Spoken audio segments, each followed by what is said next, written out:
السلام عليكم ورحمة الله وبركاته. إن الحمد لله نحمده ونستعينه ونستغفره ونعوذ بالله من شرور أنفسنا وسيئات أعمالنا. من يهده الله فلا مضل له ومن يضلل فلا هادي له. أشهد أن لا إله إلا الله وأشهد أن محمدا عبده ورسوله.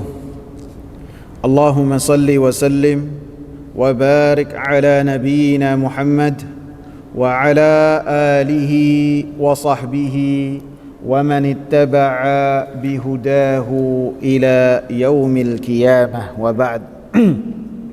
Hadirin jamaah sekalian yang saya muliakan, kita lanjutkan bab takutnya para malaikat kepada Allah Subhanahu wa taala dalam dalil yang kedua yang masih membahas tafsir firman Allah Subhanahu wa taala surat Saba ayat ke-23. Karena tafsir yang paling tepat ketika yang berkaitan dengan Al-Quranul Karim, karena Al-Quranul Karim adalah wahyu dari Allah Subhanahu wa ta'ala, seperti yang sudah kita jelaskan pada pertemuan yang lalu, maka yang paling benar dalam menafsirkan Al-Quranul Karim adalah wahyu Allah Subhanahu wa ta'ala pula.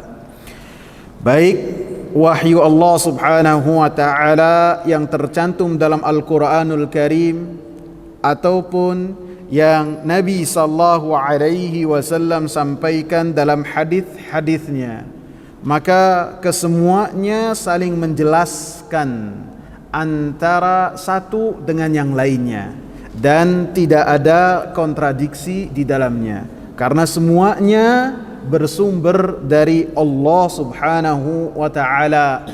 Wa man asdaqu minallahi qila, kata Allah, siapakah yang paling benar perkataannya selain Allah Subhanahu wa ta'ala? Maka tentu Allah lah yang paling benar perkataannya dan yang paling mengerti tentang apa yang dikatakan oleh Allah Subhanahu wa ta'ala.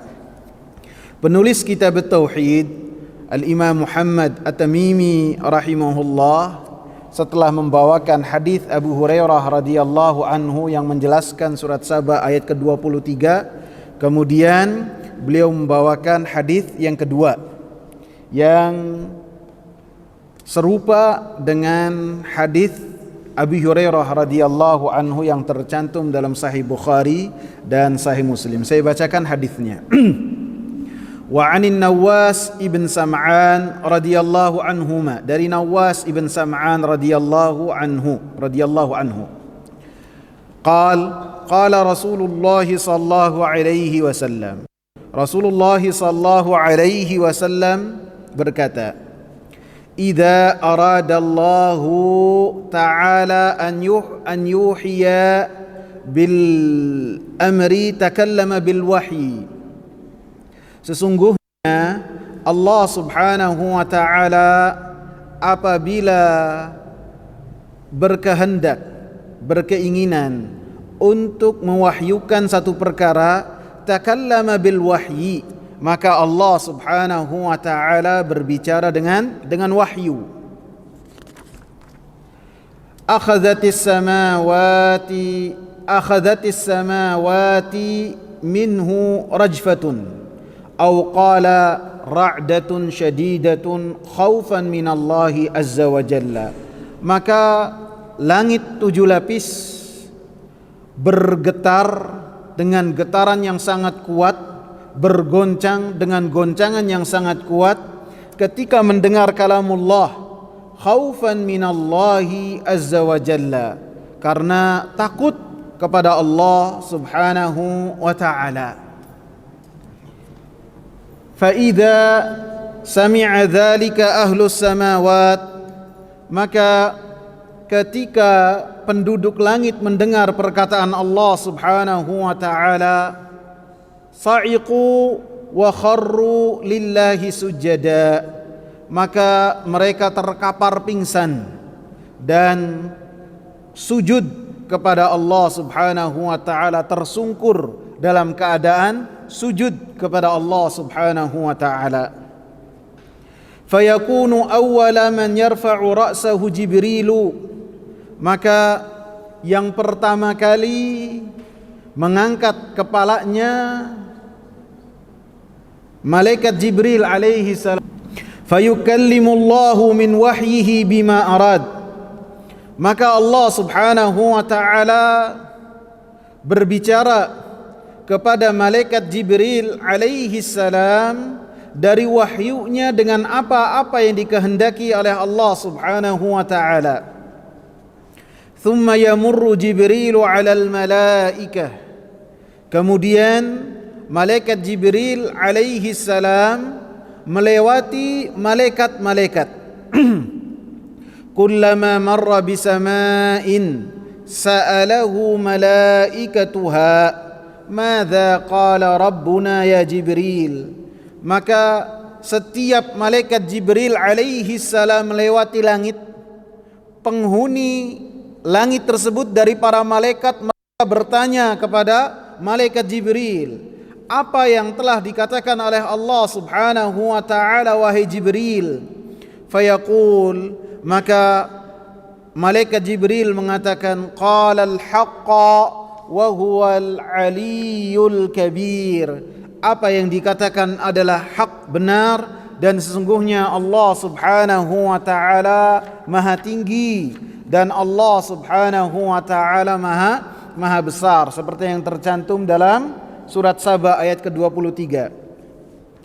Fayaquluna kulluhum mithla ma qala Jibrilu, maka para malaikat di setiap langit ketika mendengar jawaban dari malaikat Jibril, mereka pun mengatakan apa yang telah dikatakan oleh malaikat Jibril alaihi salam. Fayantahi Jibrilu bil wahyi ila haitsu amarahu Allah azza wa jalla, maka Jibril alaihi salam menunaikan wahyu tersebut seperti apa yang telah diperintahkan oleh Allah Subhanahu wa taala.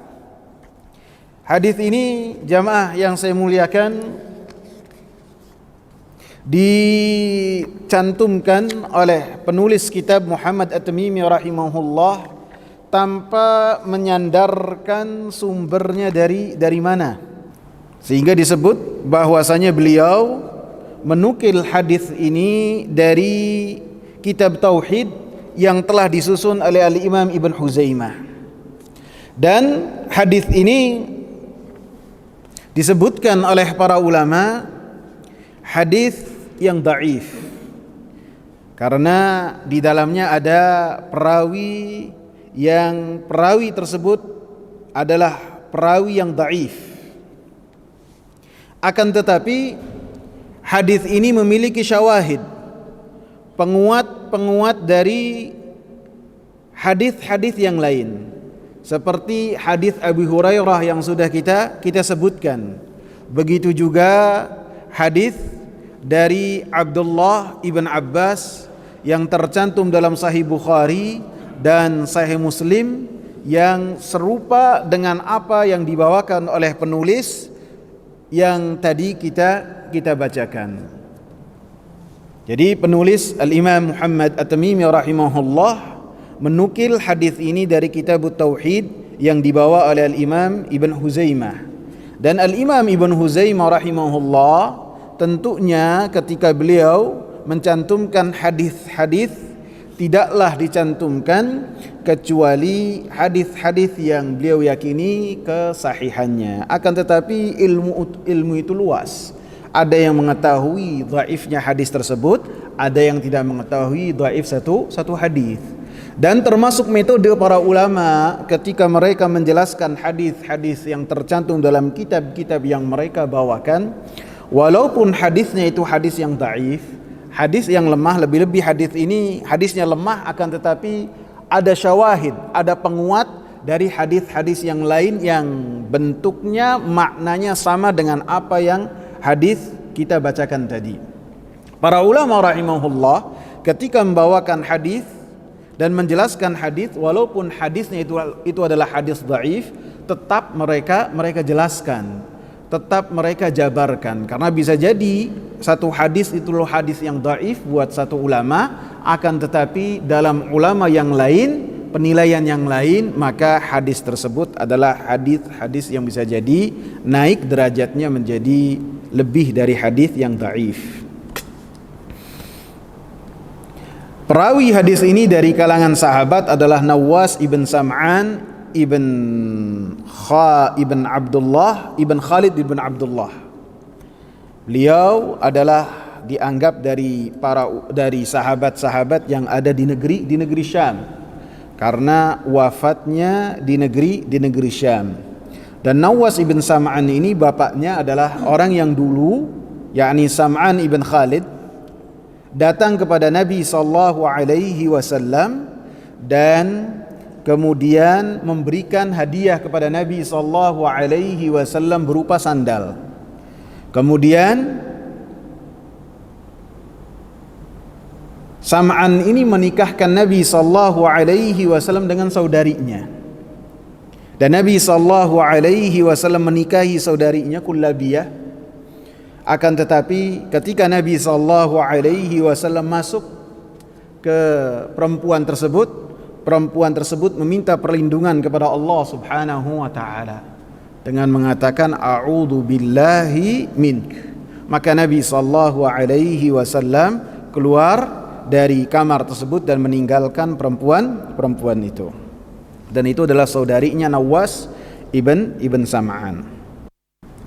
Di dalam hadis ini Rasulullah sallallahu alaihi wasallam mengatakan, "Idza aradallahu an yuhya bil amr." Apabila Allah Subhanahu wa taala berkeinginan untuk mewahyukan satu perkara, maka Allah Subhanahu wa taala berbicara dengan wahyu. Allah Subhanahu wa taala memiliki kehendak, dan kehendak dari Allah Subhanahu wa taala pastilah terjadi. Dan kehendak Allah Subhanahu wa taala oleh para ulama dibagi menjadi dua. Ada yang sifatnya kauniyah, ada yang sifatnya syar'iyah.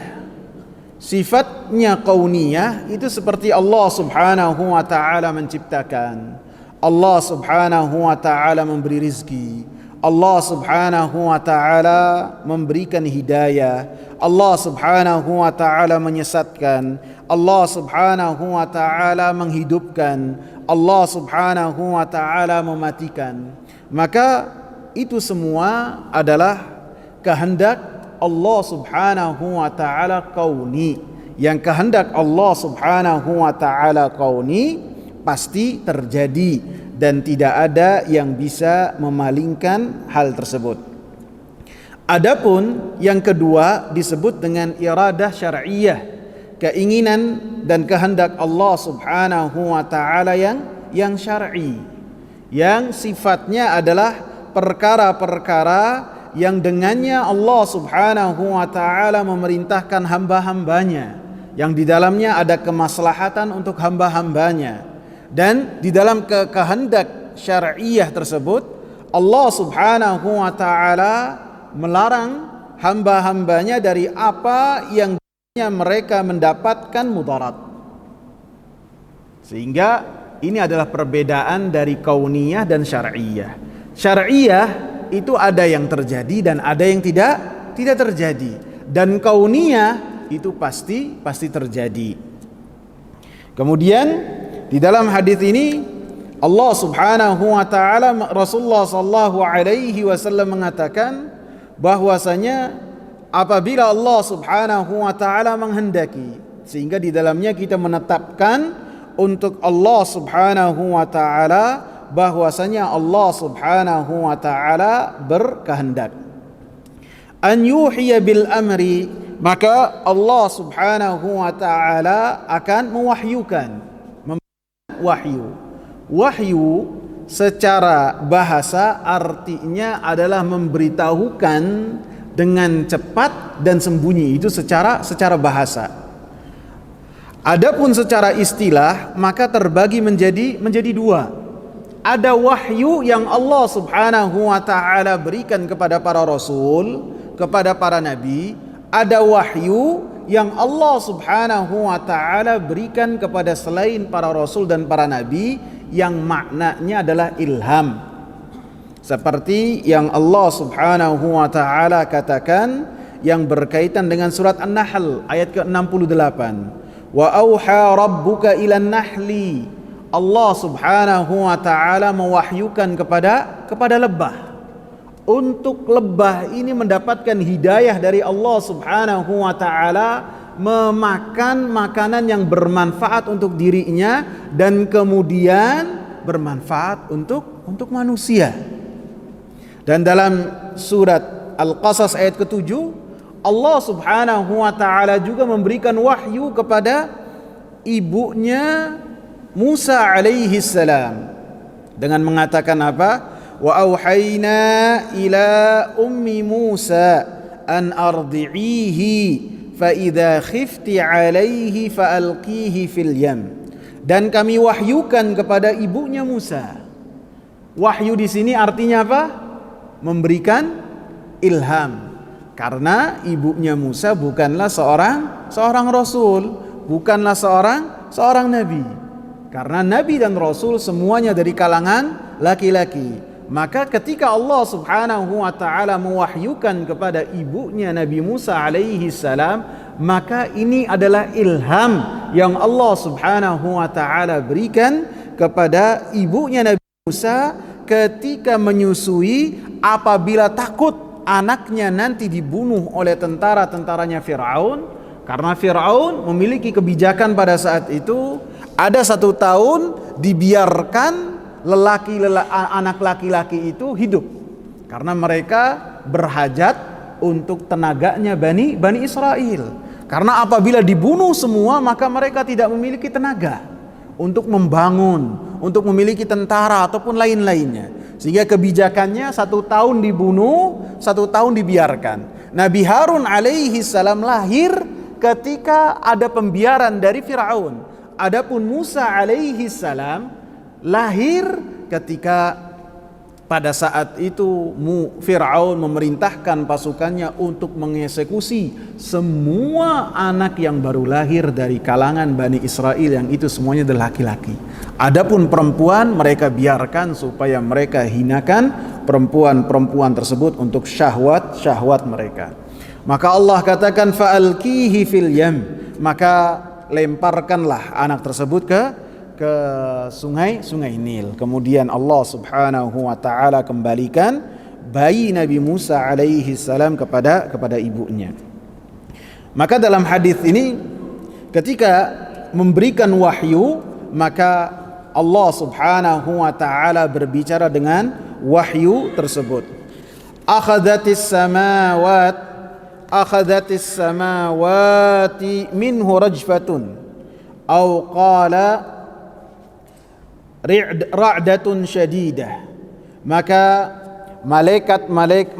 langit 7 lapis itu ketika mendengar perkataan Allah Subhanahu wa taala bergetar, bergoncang dengan goncangan yang sangat kuat, menunjukkan bahwasanya benda mati yang kita tidak mengetahui bahwa mereka berbicara, maka mereka takut kepada Allah Subhanahu wa taala.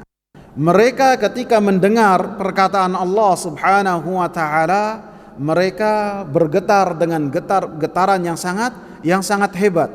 Mereka tergoncang dengan goncangan yang sangat luar biasa.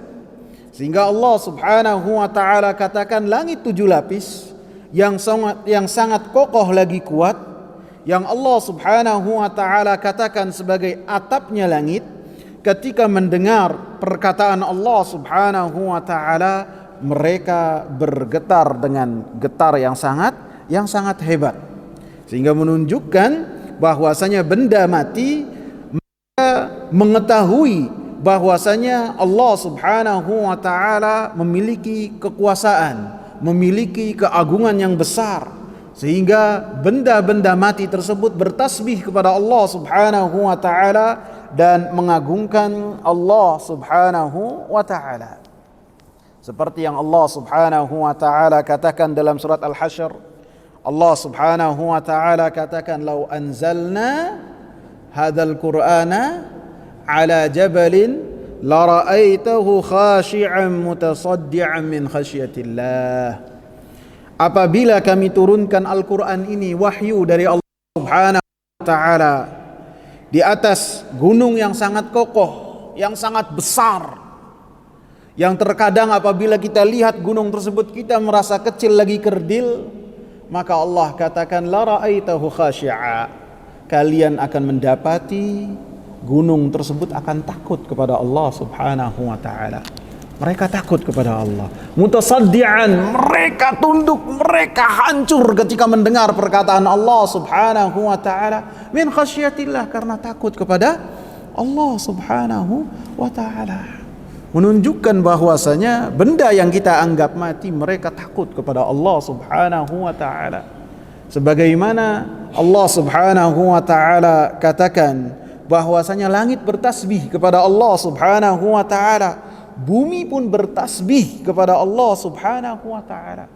Bumi ataupun langit yang 7 lapis ini hampir pecah ketika mendengar perkataan yang mungkar, yang mereka berkata bahwasanya Allah Subhanahu wa taala memiliki anak.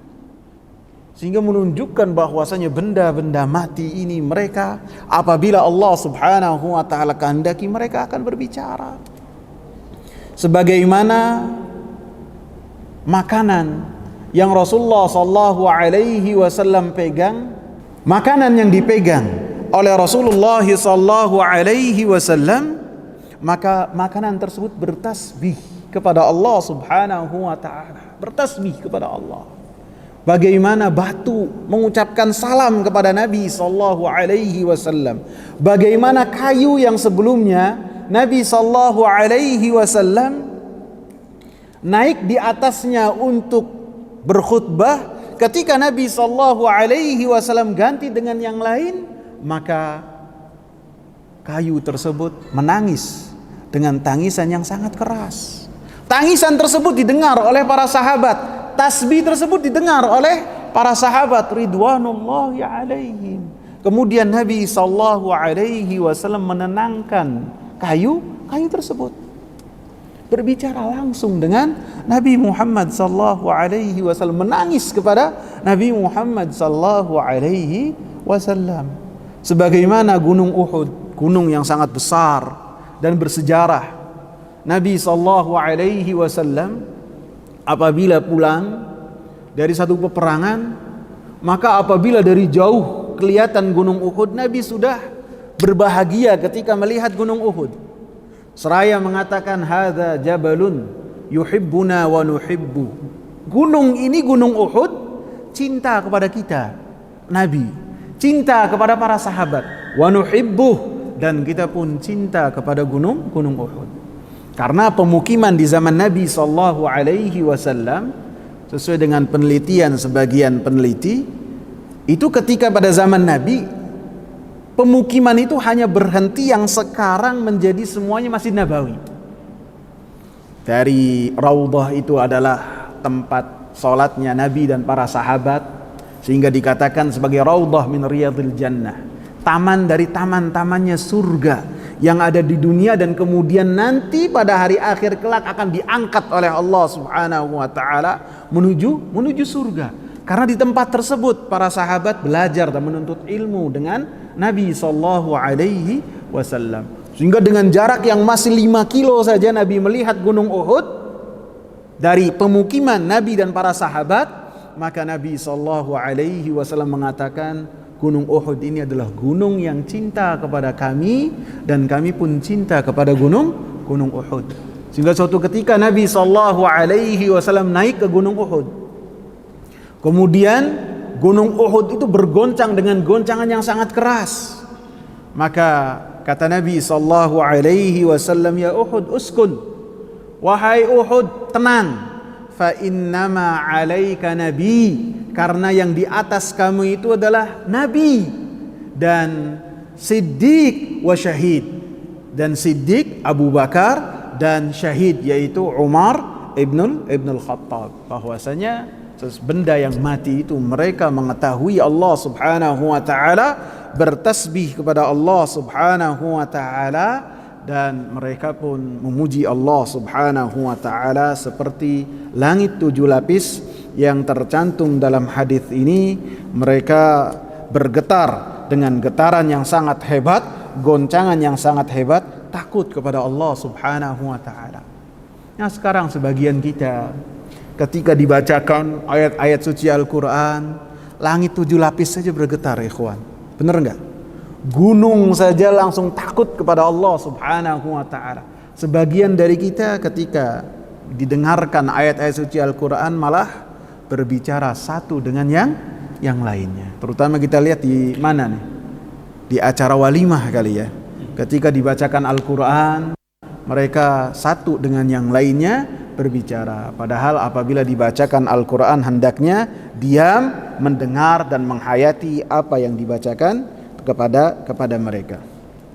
Kemudian Rasulullah sallallahu alaihi wasallam mengatakan, fa idza sami'a dzalika, maka ketika mendengar apa yang diwahyukan oleh Allah subhanahu wa ta'ala, ahlus samawat, penghuni langit 7 lapis, ketika para malaikat mendengar kalamullah, sa'iqu wa kharru lillahi sujada, kemudian penghuni langit 7 lapis tersebut mereka pingsan, mereka terpar, mereka sujud kepada Allah subhanahu wa ta'ala.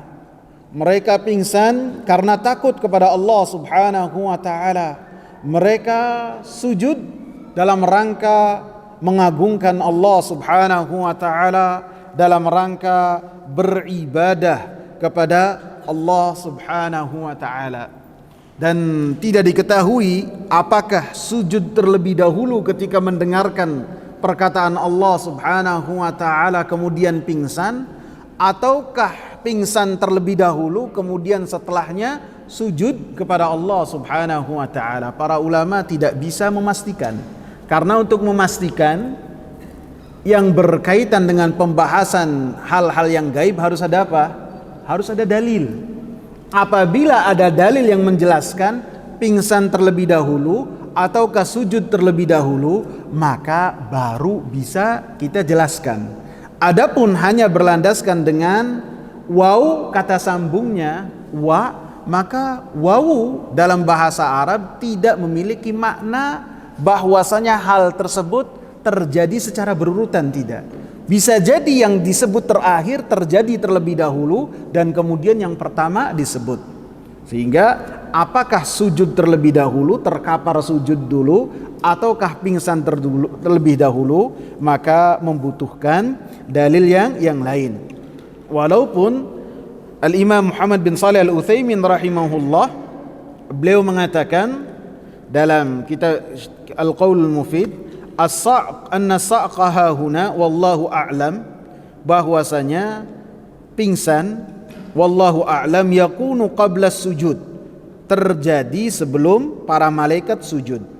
Fa idza afaqu, apabila mereka sadar dari sujudnya, mereka sadar dari pingsannya, sajadu, kemudian mereka sujud kepada Allah subhanahu wa ta'ala. Fayakunu awwala man yarfa'u ra'sahu Jibril, maka yang pertama kali mengangkat kepalanya baik dari pingsannya ataupun dari sujudnya sesuai dengan khilaf yang tadi saya sebutkan adalah malaikat Jibril alaihi salam, menunjukkan bahwasanya malaikat Jibril alaihi salam adalah sayyidul malaikah, pemimpinnya para malaikat. Sehingga yang pertama kali bangkit dari penghuni langit, dari malaikat-malaikat yang jumlah bilangannya tidaklah diketahui kecuali oleh Allah Subhanahu wa taala, setelah mereka terkapar ataupun setelah mereka pingsan, adalah malaikat Jibril alaihi salam. Menunjukkan bahwasanya malaikat Jibril alaihi salam memiliki kelebihan dari yang lain. Allah Subhanahu wa taala sifati malaikat Jibril dalam surat An-Najm ayat yang ke-5 dan 6. Allamahu syadidul quwa dzu mirratin fastawa.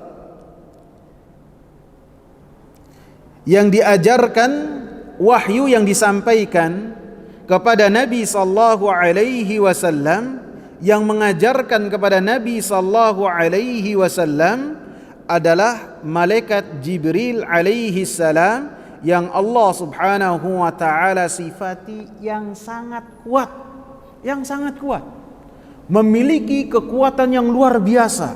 Baik kekuatan fisiknya, Rasulullah sallallahu alaihi wasallam sebutkan malaikat Jibril memiliki sayap 600 sayap, sehingga ketika melihat malaikat Jibril itu, coba di sini, malaikat Jibril alaihi salam dilihat oleh Nabi sallallahu alaihi wasallam, sayap-sayapnya menutupi semua langit dari ufuk barat ke ufuk timur, dan menunjukkan kekuatan dari malaikat Jibril alaihi salam. Malaikat Jibril alaihi salam membawa wahyu, yang wahyu tersebut apabila Allah Subhanahu wa taala berbicara, malaikat-malaikat terkapar, terkaget-kaget, langit juga goncang. Malaikat Jibril alaihi salam menerimanya dari Allah Subhanahu wa taala, kemudian membawakan kepada para rasul, membawakan kepada para nabi. Malaikat Jibril alaihi salam bawakan juga kepada Nabi Musa alaihi salam, bawakan juga kepada Nabi Isa alaihi salam, bawakan juga kepada Nabi Daud alaihi salam, bawakan juga kepada Nabi Ibrahim alaihi salam. Wahyu-wahyu yang Allah Subhanahu wa taala berikan kepada para rasul, menunjukkan bahwasanya malaikat Jibril alaihi salam memiliki kekuatan yang sangat kuat sekali. Dzu mirratin fastawa, yang mempunyai keteguhan. Malaikat Jibril alaihi salam yang memiliki kekuatan, tersebut baik kekuatan fisik dalam membawa firman Allah Subhanahu wa taala, kalam Allah Subhanahu wa taala, sehingga sampai kepada para rasul dan kepada para nabi. Di dalam surat At-Takwir, Allah Subhanahu wa taala sebutkan sifat-sifat yang dimiliki oleh malaikat Jibril alaihi salam dari ayat yang ke-19. Innahu laqaulu rasulin karim, sesungguhnya Al-Qur'anul Karim itu perkataan utusan Allah Subhanahu wa taala yang mulia.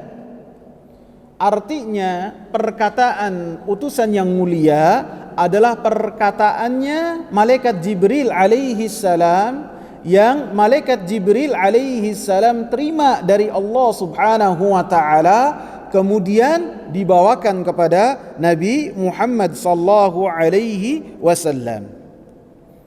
Di ayat yang ke-20,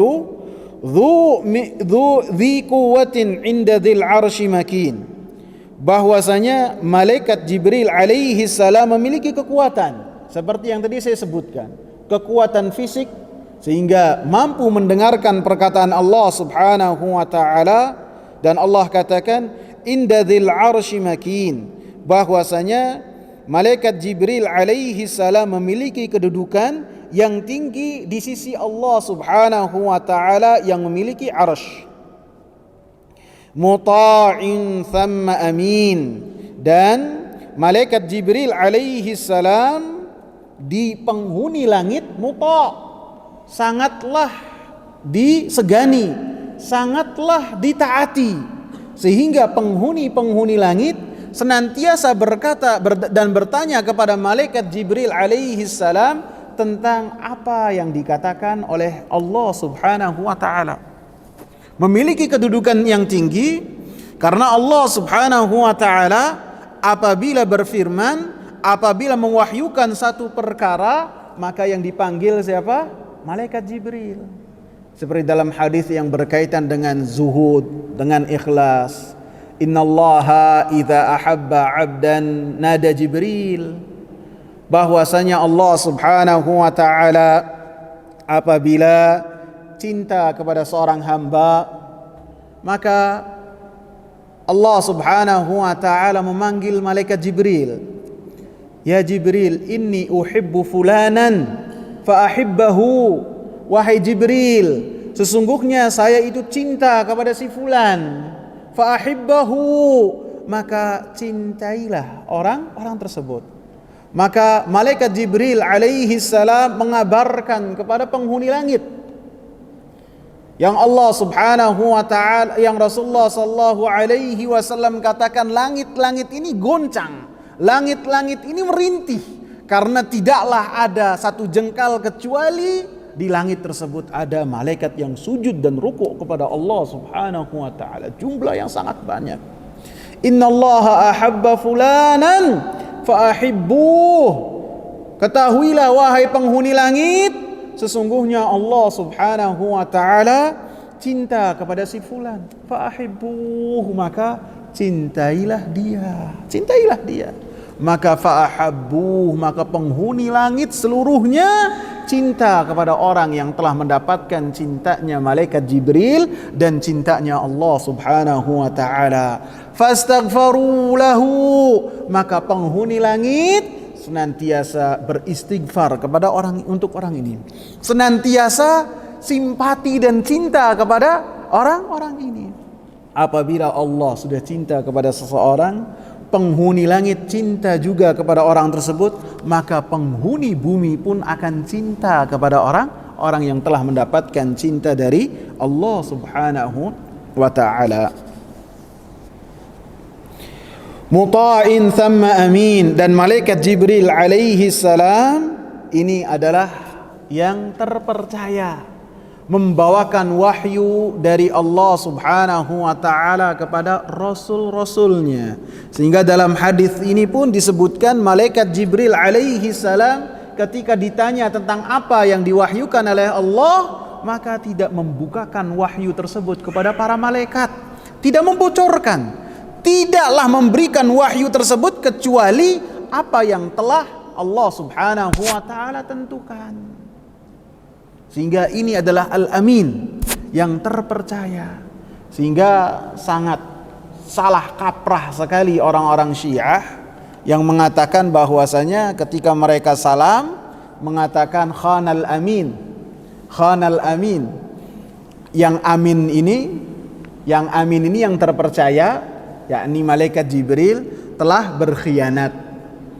Mereka meyakini seharusnya yang mendapatkan wahyu dari Allah Subhanahu wa taala yang berkaitan dengan nabi yang terakhir seharusnya siapa? Ali.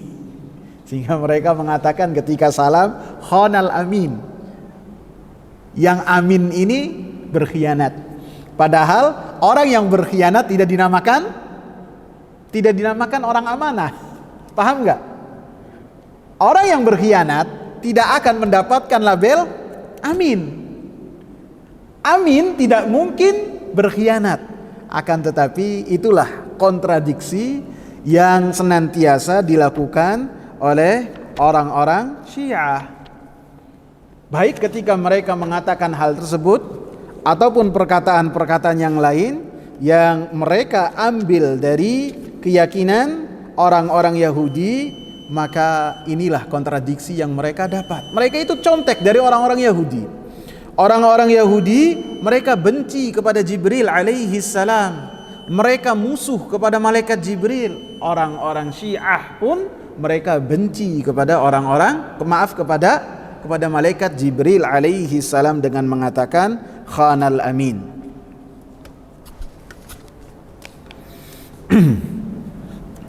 fayukallimuhu Allahu min wahyihi bima arad. Sebelumnya dari hadis ini, ketika malaikat terkapar, malaikat sujud kepada Allah Subhanahu wa taala, menunjukkan bahwasanya malaikat-malaikat itu adalah hamba-hamba Allah Subhanahu wa taala yang mereka tidak pantas sedikit pun untuk mendapatkan penghambaan dari manusia. Karena Allah Subhanahu wa taala sifati para malaikat itu dengan bal ibadum mukramun. Mereka adalah hamba-hamba yang mendapatkan kemuliaan dari Allah Subhanahu wa taala. Apabila mereka itu adalah hamba-hamba, menunjukkan mereka adalah senantiasa takut kepada Allah Subhanahu wa taala, senantiasa beribadah kepada Allah Subhanahu wa taala, maka tidak boleh manusia beribadah kepada malaikat seperti yang dilakukan oleh orang-orang Arab jahiliyah. Mereka beribadah kepada malaikat. Artinya tidak boleh beribadah kepada orang-orang saleh, makhluk saleh, tidak boleh. Kita beribadah kepada Khalik, mau sesoleh apapun, mau sesoleh para malaikat, mau sesoleh nabi, kita tidak boleh memalingkan ibadah kepada selain Allah Subhanahu wa taala.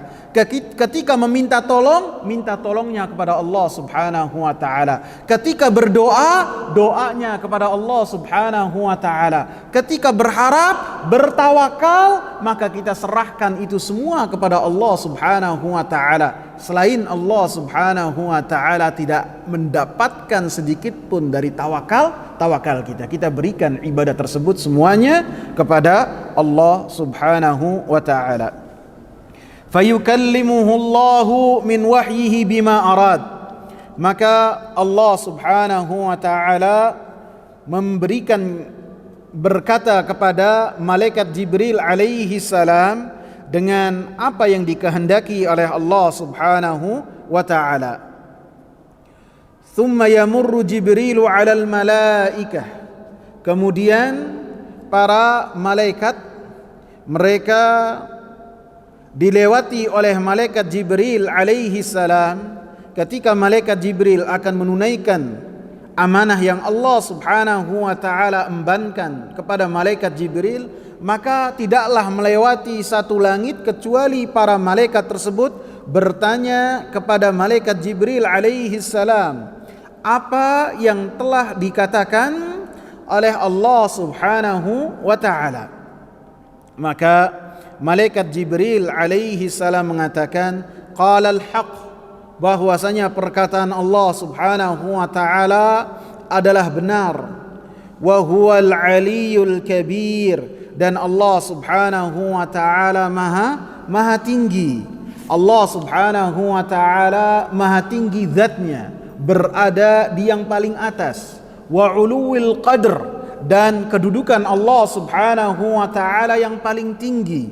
Wa uluwil qahr, dan Allah Subhanahu wa taala pun kekuasaannya yang paling tinggi. Tidak ada yang mampu menandingi Allah Subhanahu wa taala. Fayaquluna kullahum mithla ma qala Jibril. Maka para malaikat tersebut mereka mengulangi apa yang telah dikatakan oleh malaikat Jibril alaihi salam, seperti yang tercantum di dalam surat Saba ayat ke-23. Wa huwal al-haqq wa huwal aliyyul kabir. Fayantahi Jibril bil wahyi ila haitsu amarahu Allah azza wa jalla. Maka malaikat Jibril alaihi salam menyelesaikan apa yang telah Allah Subhanahu wa taala wahyukan kepadanya dengan apa yang telah diperintahkan oleh Allah Subhanahu wa taala kepada malaikat, kepada nabi siapa yang Allah perintahkan, kepada rasul siapa yang Allah perintahkan. Maka malaikat Jibril alaihi salam menunaikan hal-hal tersebut tanpa ada penundaan, tanpa ada pengkhianatan sedikit pun, seperti yang diyakini oleh orang-orang Syiah yang mereka senantiasa ada kontradiksi di dalam perkataan dan ucapan mereka. Di dalam hadis ini disebutkan oleh Al-Imam Muhammad bin Shalih Al-Utsaimin rahimahullah, ada berapa pelajaran? 8 pelajaran. Beliau sebutkan yang pertama, itsbatul iradah. Kita menetapkan untuk Allah Subhanahu wa taala sifat iradah. Seperti yang tadi saya sebutkan.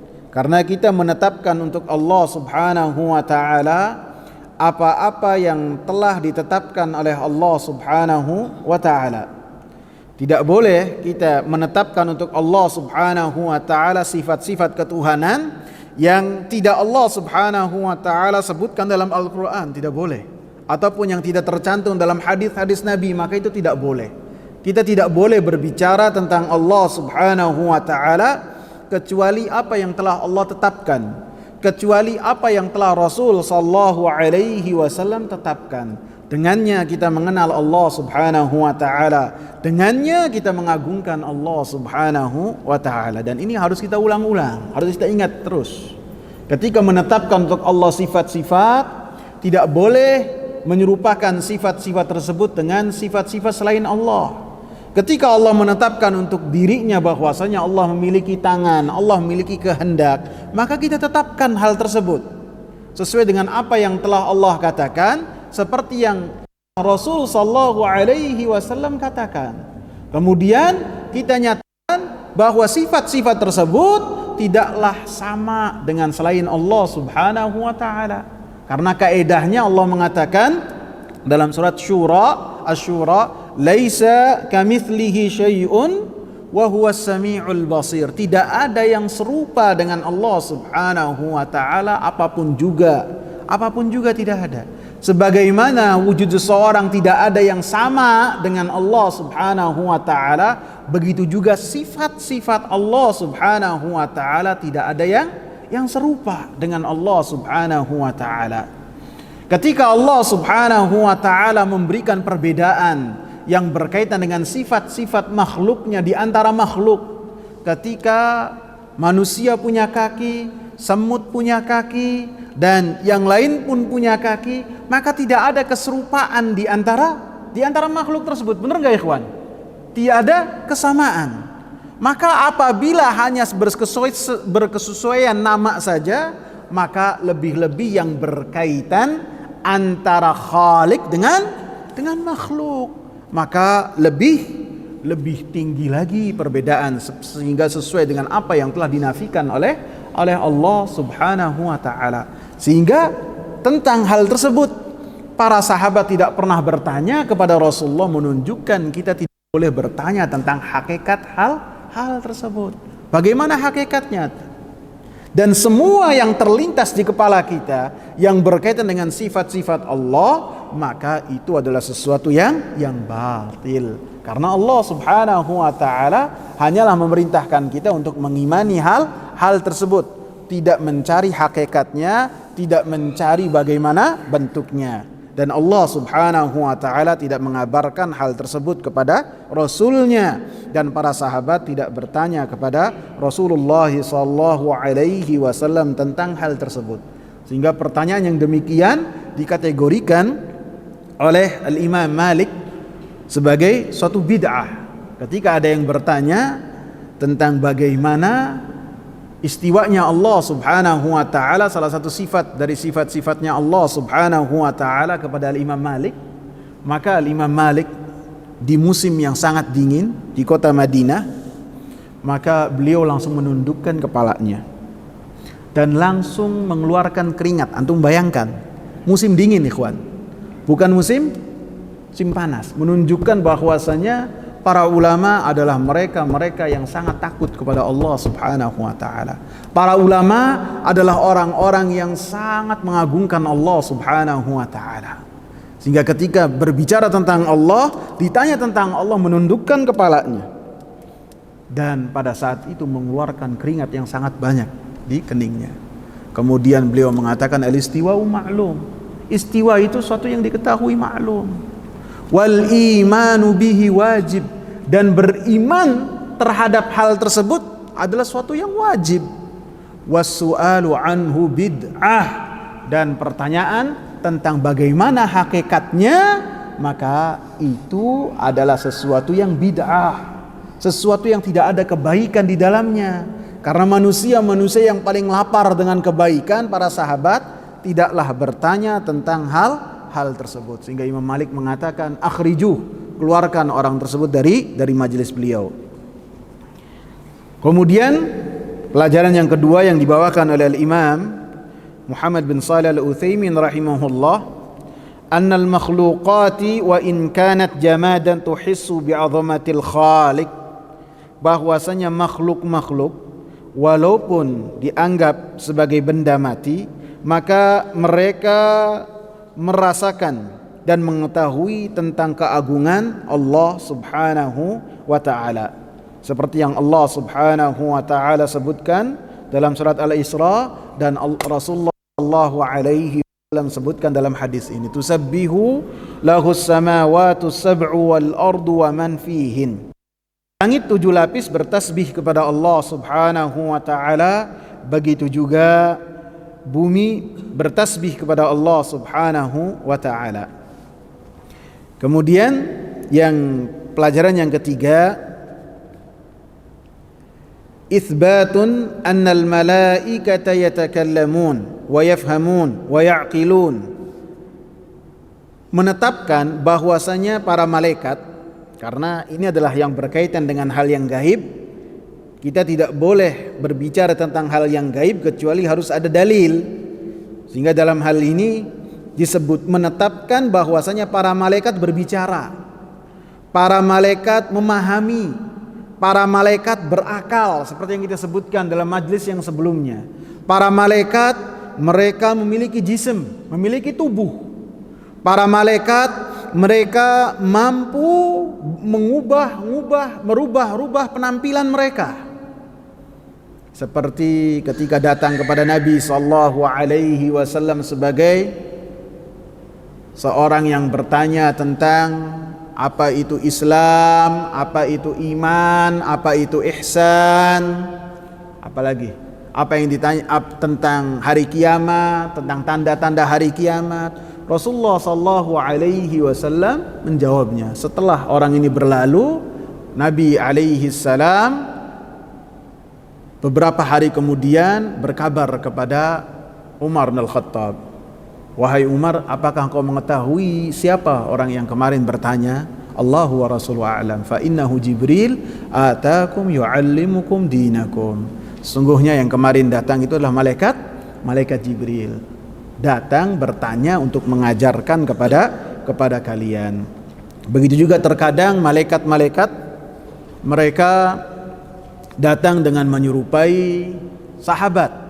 Dihyah ibn Khalifah Al-Kalbi datang dengan rupa Dihyah kepada Nabi sallallahu alaihi wasallam, dan Nabi sallallahu alaihi wasallam terkadang mengetahuinya, terkadang tidak mengetahuinya. Bahkan di dalam hadis Jibril yang panjang yang dikatakan oleh para ulama sebagai ummul ahadits, ibunya hadis, Nabi sallallahu alaihi wasallam disebutkan tidak mengetahui bahwasanya si penanya malaikat Jibril kecuali setelah malaikat tersebut berlalu. Begitu juga dalam kisah-kisah Bani Israel, ketika ada orang yang mendapatkan kenikmatan dari Allah, orang yang kusta, orang yang buta, orang yang tidak memiliki rambut, kemudian mendapatkan karunia dari Allah Subhanahu wa ta'ala, disembuhkan penyakitnya, diberikan keluasan harta, kemudian malaikat datang ke mereka satu persatu menanyakan tentang apa yang mereka miliki, apakah mereka bersyukur ataukah tidak. Malaikat tersebut datang kepada satu-satu di antara mereka dengan rupa-rupa mereka terdahulu, menunjukkan bahwasanya para malaikat merubah-rubah wujud mereka tentu dengan izin Allah Subhanahu wa ta'ala. Pelajaran yang keempat, itsbatu ta'addudis samawat. Kita menetapkan bahwasanya langit itu berbilang. Berbilangnya berapa disebutkan dalam surat Al-Isra ayat ke-44 yang tadi kita bacakan. Jumlahnya ada 7. Begitu juga bumi, maka bumi jumlahnya ada 7 lapis. Sehingga Rasulullah sallallahu alaihi wasallam katakan, man zalama shibra ardin tawwaqallahu alaihi sab'a aradin. Siapa yang dia menzalimi, mengambil hak orang lain, satu shibr saja dari tanah, satu shibr satu jengkal dari tanah, yang seharusnya ini batas punya dia, kemudian dirubah sedikit, satu shibr saja.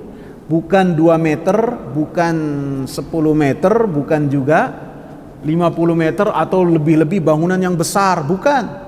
Hanya satu shibr saja. Allah subhanahu wa ta'ala pada hari kiamat akan timpakan kepada orang tersebut bumi tujuh lapis. Pelajaran yang kelima, anna likulli sama'in malaikatan mukhassasin. Bahwasanya di setiap langit itu ada malaikat-malaikat yang khusus menempati langit-langit tersebut, seperti yang tercantum dalam hadis ini. Pelajaran yang keenam, anna likulli fadilatu Jibril alaihi salam. Keutamaan dari malaikat Jibril alaihi salam sehingga membawakan wahyu kepada manusia pilihan Allah subhanahu wa ta'ala. Dan Jibril ataupun Jibrail ataupun semua yang di belakangnya ada itu artinya Allah subhanahu wa ta'ala. Dan Jibril artinya itu adalah Abdullah. Pelajaran yang ketujuh, amanatu Jibril alaihi salam. Amanat yang senantiasa dilakukan oleh malaikat Jibril alaihi salam sehingga menyelesaikan wahyu yang diperintahkan oleh Allah subhanahu wa ta'ala sebagaimana apa yang telah diperintahkan oleh Allah subhanahu wa ta'ala, tidak bergeser dan tidak berpaling sedikit pun. Ketika diperintahkan datang kepada Nabi Muhammad, dia datang kepada Nabi Muhammad. Tidak mungkin salah tujuannya Ali kemudian ke Nabi Muhammad, karena ketika Nabi Muhammad sallallahu alaihi wasallam menerima wahyu, maka usianya 40 tahun. Adapun Ali radhiyallahu anhu maka masih kecil sekali. Bisa dikatakan belum balik. Pelajaran yang kedelapan, itsbatul izzah wal jalali lillah. Menetapkan untuk Allah subhanahu wa ta'ala seperti yang tercantum dalam hadis ini, izzah, kekuasaan, kemuliaan, wal jalal, keagungan untuk Allah subhanahu wa ta'ala. Sifat izzah dijelaskan oleh Imam Muhammad bin Shalih Al-Utsaimin rahimahullah. Sifat izzah itu lebih mendekati kepada kekuasaan, lebih mendekati kepada kemenangan, lebih mendekati kepada kekuatan, lebih mendekati maknanya tidak ada yang mampu memberikan mudarat sedikit pun kepada Allah subhanahu wa ta'ala. Wallahu ta'ala a'lam. Semoga bermanfaat. Subhanakallahumma bihamdika asyhadu an la ilaha illa anta astaghfiruka wa atubu ilaik. Assalamu alaikum warahmatullahi wabarakatuh.